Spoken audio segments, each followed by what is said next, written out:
They left me at a train station when I was just 9 years old and laughed as the train doors closed. Let's see how she gets home alone, haha.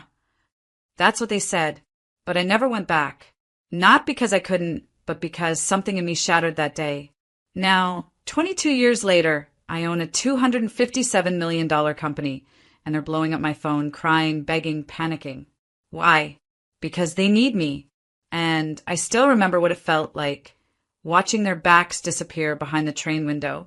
You want to know what I did when they finally found me? Well, this is my story. My name is Emily.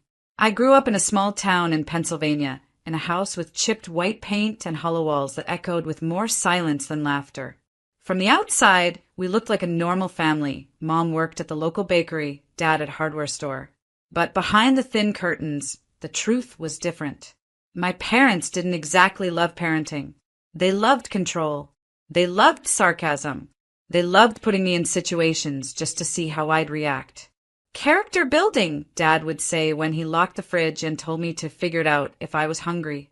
Mom, she'd shrug. You're old enough to look after yourself. I was 7 when I started cooking my own dinners. Eggs and toast mostly. Sometimes just toast. They didn't hit me. Not in the way people think. But their words, sharp, dismissive, cold, cut deeper than a belt ever could. You're too sensitive. Why do you cry so easily? She won't survive one day in the real world. Maybe that's why I always had my small purple backpack packed. Just in case. I'd tuck away my library card, a flashlight, an old picture of my grandma, and a granola bar. I had this silly belief that if things ever got too bad, I could just run away and survive. I was 9. What did I know? School was my safe place. I liked the smell of paper, the hum of fluorescent lights, the feel of a desk under my fingertips. Mrs. Raymond, my 4th grade teacher, once told me I had a mind for big things. I clung to that sentence like a life raft. Still, deep inside, I craved my parents' approval. Every drawing, every spelling bee ribbon, I'd hold it up, eyes wide with hope. Meh, Dad would grunt, never looking up from the TV. Try harder next time, Mom would say, already on her way to the kitchen. The train station incident wasn't just an accident. It wasn't a we forgot or a misunderstanding. It was planned. They said it in the car on the way there. I bet she cries the minute we pull away, Mom chuckled. Nah, she's tough, Dad added. She'll figure it out. It'll be funny. I remember clutching my ticket like it was sacred, sitting on the cold, metal bench. My legs dangled. My sneakers didn't touch the ground. I watched other families holding hands, laughing, traveling together. I waited for mine to come back. The train came. The doors opened. Dad leaned over and whispered, "Let's see how you get home, genius." They stepped back. The doors closed.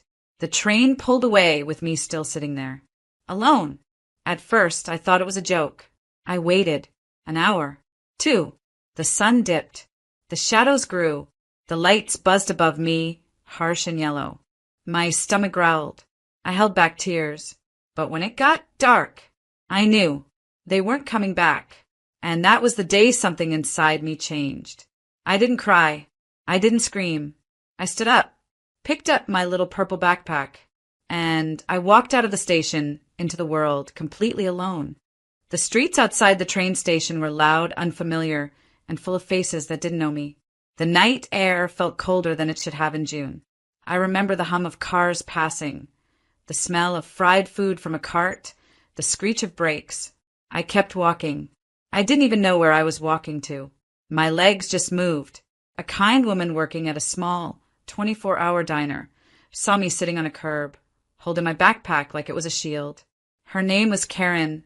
Ironic, I know, but she wasn't that kind of Karen. She brought me a grilled cheese sandwich and a cup of water. She crouched beside me. "Where are your parents, honey?" she asked gently. I didn't answer. I couldn't. My throat had a lump the size of a baseball in it. She called the police. They took me in, asked me questions. I didn't say much, just that my parents had left me at the train station. I was placed into temporary care. They contacted my parents, of course, left voicemails, sent a patrol car. No one answered. No one showed up. Not the first day. Not the second. Not ever. I remember overhearing one of the officers on the phone. They said it was a joke, a parenting tactic, to build resilience. I was 9. What kind of joke is that? By week 3, the state declared me abandoned. That word hit me like a freight train. Abandoned, not lost, not misunderstood, not ran away. Abandoned. I was placed into the system. Foster care. Let me tell you something about foster care. It's not like the movies. No warm cookies. No magical reunions. Just cold rooms, rotating guardians, and other kids with stories that would break your heart if you let them in. I learned quickly that trust was a luxury. Love? A risk. I kept my head down. I did well in school. I didn't talk back. I made myself small, invisible. That way, no one could hurt me again. But inside, I was on fire. Every report card with straight A's, I mailed it to my parents' old address. No return address. Just to let them know I was still here. Every trophy, every award, I imagined shoving it into their smug faces. Look who's surviving, I'd whisper to myself. At 13, I got placed with a woman named Angela. She was different, tough but kind. She had a crooked smile and a no-nonsense voice. She didn't ask too many questions, and she didn't pity me. She handed me a book on entrepreneurship on my second week there and said, "You've got grit. Learn to use it." I devoured it. Then another. Then another. By 15, I was selling handmade beaded bracelets online. By 16, I built a tiny website offering homework help to middle schoolers for $5 an assignment. By 18, I aged out of the system with no family, no college fund, but $14,000 in my savings account from years of small hustles. I rented a basement apartment, got a job at a tech repair shop, and studied every night online. Failure wasn't an option. Going back wasn't an option, because there was no back. My parents never looked for me, never filed a missing child report. Nothing. I Googled them once at 19. Still lived in the same town. Still went to the same supermarket. They just moved on. Like I was a stain they scrubbed out. It hurt. God, it hurt. But it also fueled me. At 23, I launched my first real business, a virtual learning platform for kids in underserved schools. It took off. Within a year, I had angel investors. Within 3, we were in 6 states. I kept my name, Emily Carter, but I buried my past. I told people my parents died. In a way, they did. But the pain? It lived on. Quietly. Underneath the suits, the meetings, the fake smiles for press photos. I still woke up at 3 a.m. some nights, sweating, my 9-year-old self curled up inside me, whispering, "They didn't want us. They left us." The world applauded my success. Forbes, TechCrunch, Entrepreneur magazine. I was the girl who rose from nothing. What they didn't know is I wasn't nothing. I was a child someone chose to leave behind. And then one day it happened. An email. Subject line, "Are you Emily Carter?" The body read, I think I'm your mother. We saw your story in a magazine. Please call us. We need to talk. It's important. It's urgent. We're so sorry." My blood ran cold. 22 years. And suddenly they needed me. When I read that email, I froze. The screen blurred. My hands trembled so badly I had to place them in my lap. For a long minute, I just sat there, staring at those words. "I think I'm your mother." No name, no warmth, just a desperate guess, I hadn't seen or heard from them in over 2 decades. Not a birthday card, not a call, not even a half-hearted social media message. And now, after 22 years of silence, suddenly I was important? I didn't respond. For a week, I kept checking the inbox obsessively, as if the pixels on the screen could explain what was happening. More emails followed. "We're so proud of what you've become. We know we messed up. Please call us. It's about your father's health. It's serious. We're your parents. We love you." That last one made me laugh out loud. Love? They love the idea of me now, maybe. The wealthy, self-made success story with headlines and investors and a jaw-dropping net worth. But not the real me. Not the scared little girl they left alone on a train bench. I started to spiral. I couldn't focus. Meetings blurred. I'd stare out of windows, memories flooding back. Dad smirk as the train doors closed. Mom's laughter in the car before they left me. My knees swinging under the bench, not touching the floor. I called Angela, the closest thing I ever had to a mother. She picked up on the second ring. "Talk to me, sweetheart," she said like she always did. I told her everything. She was quiet for a long while before she finally said, "Are you okay?" "No," I whispered. "Do you want to meet them?" "I don't know." She exhaled deeply. "You don't owe them anything. But if there's something in your heart that needs closure, just make sure you stay in control." That stuck with me. You stay in control. That night, I pulled out an old shoebox from the back of my closet. Inside were things I hadn't looked at in years.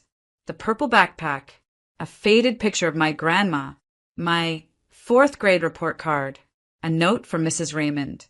"You are not what people say you are. You are what you decide to be." And just like that, the tears came. Not soft, cinematic ones. Ugly, messy, gut-wrenching sobs. I cried for 9-year-old me. For the girl who sat on a metal bench, waiting for people who never looked back. For the teen who lied and said she was fine. For the woman who still sometimes woke up feeling like an unwanted mistake. When the sun came up, my face was puffy and sore. But something inside had shifted. I opened the laptop. I typed a short reply. "What do you want?" Minutes later, my phone rang. I didn't answer, but I listened to the voicemail. "Emily, it's Mom. I can't believe it's really you. Your father, he's very sick. We didn't know you were doing so well, and when we saw you in that article, we knew we had to try. We miss you. Please, honey, can we talk? Please." Miss me? Like I had gone on vacation? I wanted to scream. But curiosity, that old cursed thing, crept in. I searched their names. Found a picture from a local Facebook group. There they were. Same town. Same faces, just older. My father in a wheelchair. My mother holding his hand. In the caption, "Prayers needed for a beloved member of our community." Beloved? I scrolled through the comments. "So sorry to hear. He's a good man. Hope he gets better soon." I nearly threw my laptop across the room. Good man? A good man doesn't abandon a child at a train station for a joke. And then another message popped in. From a cousin I barely remembered. "Hey, Emily, don't know if you remember me, but Aunt Linda told us what happened. They're scared. Their house might go into foreclosure. Your business, they think you might be able to help." And there it was. Not love, not regret, not family, money. They didn't come back for me. They came for what I built. That night I drove. I didn't know where I was going, but I just drove. Windows down. Music off. My thoughts were so loud. I ended up parked outside the very same train station. It hadn't changed much. Still gray. Still cold. Still echoing with old ghosts. I walked to the same bench. Sat down. Closed my eyes. I imagined 9-year-old me. Knees swinging. Fists clenched, trying not to cry. I whispered to her, "We made it." And then I made a decision. I wasn't going to scream. I wasn't going to rage. I was going to show them the cost of their choices.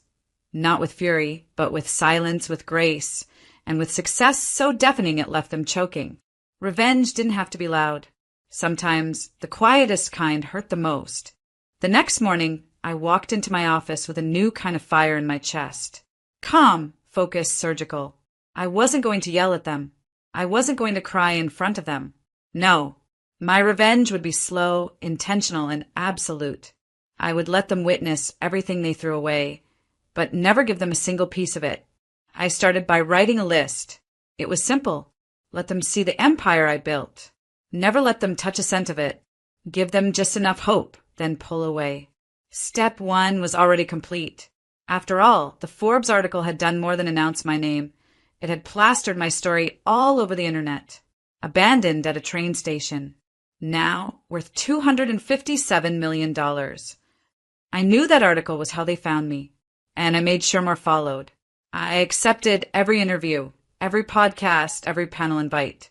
I told my story not to be petty, but because I owned it now. The more I shared it, the more power I took back. One headline read, "She was left behind, Now she owns the tracks. Poetic. I even released a personal essay to the ones who left me behind. I never used their names, but they knew. The whole town knew. Step 2? That took restraint. Their emails got more desperate. One even said, "We're not asking for millions, just enough to help with Dad's medicine. We can't afford to lose the house." I stared at that message for a long time. Then I forwarded it to my assistant and said, "If anyone from this list contacts me, block them. Permanently. No callbacks. No responses." But I wasn't done. Step 3, that was the hardest. I had to let them think they were getting somewhere. I set up a burner email and replied from a generic assistant account. Polite. Formal. "Thank you for your message. Ms. Emily is aware of your situation. She's currently considering options and will revert in due time." It was just enough. The emails back were full of gratitude. "Thank you. Please tell her we love her. We're so proud. So sorry for the past." But every word they wrote only reminded me how fake it all was. Where was this love when I was sleeping in youth shelters? Where was this pride when I got into college on a full-ride scholarship? Still, I kept feeding them small updates. "Emily is currently overseas on business, but sends her regards. Due to her travel schedule, she's unable to speak directly at this time." And then the piece de resistance, a philanthropy gala held in my hometown. My company sponsored it under my name. I was the keynote speaker. I knew they'd come. How could they resist? I made sure they got personal invitations. To Mr. and Mrs. Harding, "You are cordially invited to an exclusive evening celebrating resilience, transformation, and impact, hosted by Emily Harding, founder and CEO of Harding Innovations."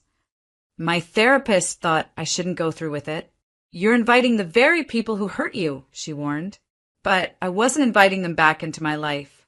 I was inviting them into a museum of what they lost.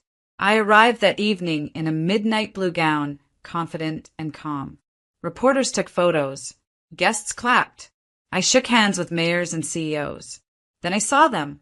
My mother wore an old church dress, trying to look elegant. My father sat beside her in his wheelchair, pale and thin. Both of them looked like ghosts of the people I remembered. I didn't approach them. Instead, I watched from across the room as they followed my every move with wide, stunned eyes. They looked like people realizing they'd thrown a winning lottery ticket into a dumpster 22 years ago. When I went on stage, I began with, "Good evening. I want to tell you a story about a girl who was left behind at a train station. Alone. Scared. But determined." The room went silent. As I spoke, I saw my mother bury her face in her hands. My father stared down at his lap. A man next to them, maybe a family friend, whispered something. They nodded slowly, shame washing over them like a wave. But I didn't speak to them. I spoke to the crowd, to everyone who had ever been discarded, doubted, or abandoned. I built something beautiful out of the very pieces meant to break me. That line got a standing ovation. After the speech, people lined up to congratulate me. But my parents stayed seated, unsure, hesitant. They finally stood and began walking toward me. I turned, and I walked the other way, out the grand doors, into my waiting car, not once looking back. They saw me. They heard me, but they could no longer reach me. I didn't need to scream at them. I didn't need to curse, demand answers, or beg for closure. My silence was louder than any confrontation. That gala night became the final nail. Reporters picked up the story and spun it with headlines like, "Runaway Success. Emily Harding confronts her past without a word." The girl they left behind now owns the room they entered. I didn't pay them to write those lines. Life did. In the weeks that followed, their messages became a blur of desperation. "Please, Emily, we came to the gala. We saw what you've done. We're proud of you. Can we talk? Your dad's getting worse. Just call, please. He cries every night. It was a stupid joke, Emily. We thought we were teaching you to be strong. We didn't know it would go that far. Please forgive us." But here's the truth. They weren't sorry they left me at that train station. They were sorry I never came back. They weren't proud of me. They were stunned that the child they threw away became a legend. And they weren't asking to reconnect. They were begging to be rescued from the life they created without me. So I did one final thing. I had my legal team send a letter. Not from me, but from my foundation. Dear Mr. and Mrs. Harding, this letter is to inform you that Emily Harding, founder of the Harding Hope Fund, has made a donation of $50,000 to the Children's Aid Shelter of Springfield, the very shelter where she found refuge after being left behind as a child.